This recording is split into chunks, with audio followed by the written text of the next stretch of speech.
State cancer హాస్పిటల్లో మౌలిక వసతులు కల్పించాలి. క్యాన్సర్ హాస్పిటల్ నిర్మాణంలో జరిగిన అవినీతి అక్రమాలపై సమగ్ర విచారణ జరిపించాలని ఏఐవైఎఫ్ నాయకులు డిమాండ్ చేశారు. అధికారుల నిర్లక్ష్యంకి తోడు పాలకుల వైఫల్యం క్యాన్సర్ రోగుల పట్ల శాపంగా మారిందని ఏఐవైఎఫ్ జిల్లా అధ్యక్షులు కె శ్రీనివాసులు, నగర కార్యదర్శి బీసన్నలు విమర్శించారు. బుధవారం ఏఐవైఎఫ్ ఆధ్వర్యంలో పూర్తి స్థాయిలో క్యాన్సర్ పేషెంట్లకు వైద్య సేవలు అందించే విధంగా చర్యలు తీసుకోవాలని స్టేట్ క్యాన్సర్ హాస్పిటల్ ముందు ధర్నా నిర్వహించారు.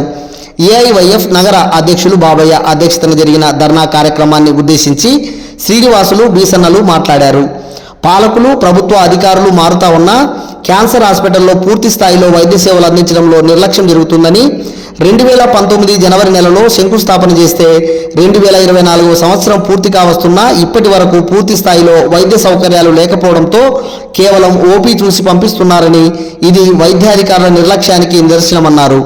2024 మార్చి 7వ తేదీన అప్పటి వైసీపీ ప్రభుత్వం వైద్య ఆరోగ్య శాఖ మంత్రి మరియు ఆర్థిక శాఖ మంత్రి చేతుల మీదుగా స్టేట్ క్యాన్సర్ హాస్పిటల్ ప్రారంభించి 9 నెలలు గడుస్తూ ఉన్నా పూర్తి స్థాయి సౌకర్యాలు లేకపోవడం సిగ్గుచేటన్నారు.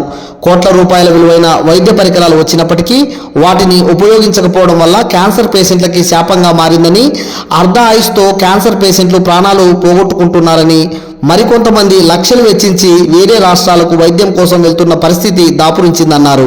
కార్యక్రమంలో ఏఐఎస్ఎఫ్ జిల్లా అధ్యక్షులు సోమన్న, నగర కార్యదర్శి అశోక్, ఏఐవైఎఫ్ జిల్లా కార్యవర్గ సభ్యులు చంటి, నగర ఆర్గనైజింగ్ కార్యదర్శి కృష్ణ, నగర నాయకులు ఎం శ్రీనివాసులు, నాగరాజు, కుమార్, రాజ్ కుమార్, శివాజీ, షాహిద్ బాషా, నరేష్, నబీ, మహమ్మద్ రఫీ, చంద్రశేఖర్, సుధాకర్ తదితరులు పాల్గొన్నారు.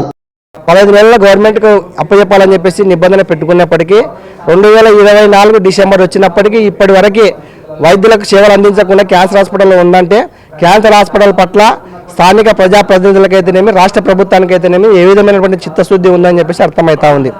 గతంలో మనం చూసాం 2024 మార్చి 7వ తేదీన అప్పుడున్నటువంటి ఆరోగ్య శాఖ మంత్రి విడతల రజని గారు, మన జిల్లా నుంచి ప్రాతినిధ్యం వహించినటువంటి బుగ్గన రాజేంద్రనాథ్ రెడ్డి గారు ఇక్కడ క్యాన్సర్ హాస్పిటల్ పూర్తి అయిపోయిందని చెప్పేసి ప్రారంభించారు, రిబ్బన్ కట్ చేసి ప్రారంభించారు. కానీ ఇప్పటి వరకు ఒక్క పేషెంట్ను కూడా అడ్మిట్ చేసుకొని వాళ్ళకి ట్రీట్మెంట్ చేసినటువంటి పరిస్థితి ఇక్కడ కనిపించడం లేదు.